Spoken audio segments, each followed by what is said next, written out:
those of you that think photography is glamorous, no, not even close.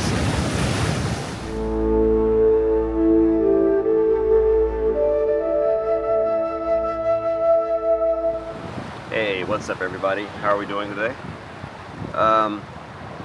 You know what, today I just decided that I'm gonna make some art. I don't really feel like using any kind of specialty camera or anything, so I just brought my gear down here and I'm gonna shoot some art.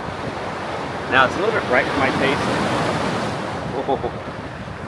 It's a little bit bright for my taste, and like a dummy, I didn't bring my ND filter. If you don't know what an ND filter is, it is basically sunglasses for your camera. It fits right over your lens, right here. You can screw it on, and it blocks out some of the light, so you can stop down and shoot at a slower shutter speed. I'm going to handheld a lot of these shots too, since I'm using the tripod for the video. So we'll just see what happens. Come along with me. Let's go.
Today, I'll be shooting with the Canon 5D Mark IV. This 30.4 megapixel monster was released in August 2016 and is a continuation of Canon's flagship 5D series cameras. The 5D Mark IV boasts powerful 4K video and a 61-point autofocus system that can still compete with the big bad mirrorless boys of today. It currently serves as a backup to my R6. Attached, I have a Canon EF 16-35mm f2.8 lens, which is perfect for capturing wide-angle landscapes like this one.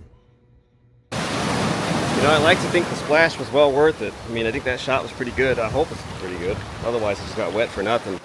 So for this kind of scene, I'm stopped down to f22.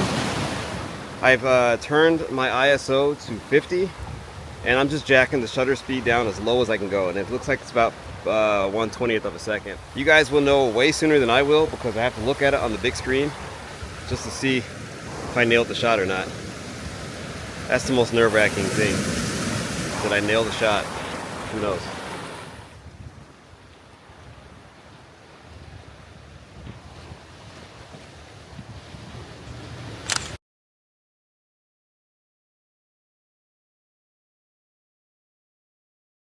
One of the drawbacks of the 5D Mark IV, so it's very big, it's very heavy. And I know why now people are going to mirrorless. I mean, I see it. My R6 is way lighter. Way easier to carry. It's got a neck strap at least. This one I can't even put a neck strap on it.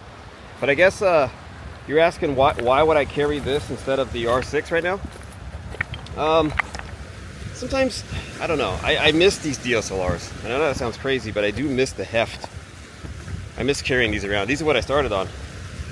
So mirrorless is cool. It does the job. It's really cool. But I do love the heft of a good DSLR. Just kind of something that feels right about it.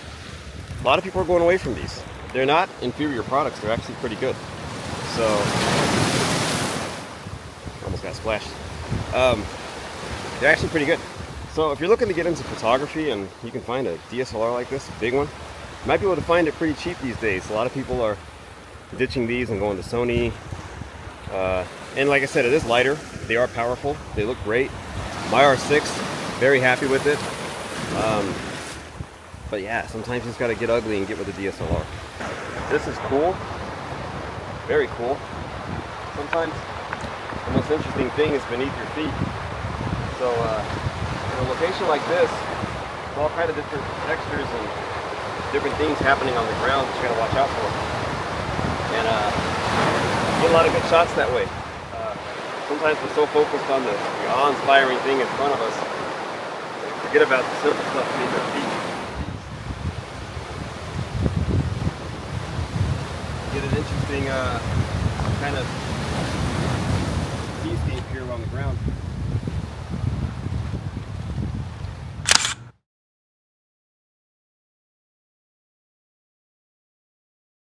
Well, that's all I have for you guys today. I'm gonna see if I can get out of here without falling and breaking my neck. Yeah, sometimes you just gotta make art, man. I mean, that's all there is to it. You gotta see what you can make. Thanks for joining me. Hope you're not tired of these by now. But love to have you guys along. So if you enjoy this content, almost got wet again. Let's go this way. If you enjoy this content, please like and subscribe. Helps the channel. Drop something in the comments below. As always, thanks for joining me. And enjoy the photos. Take care.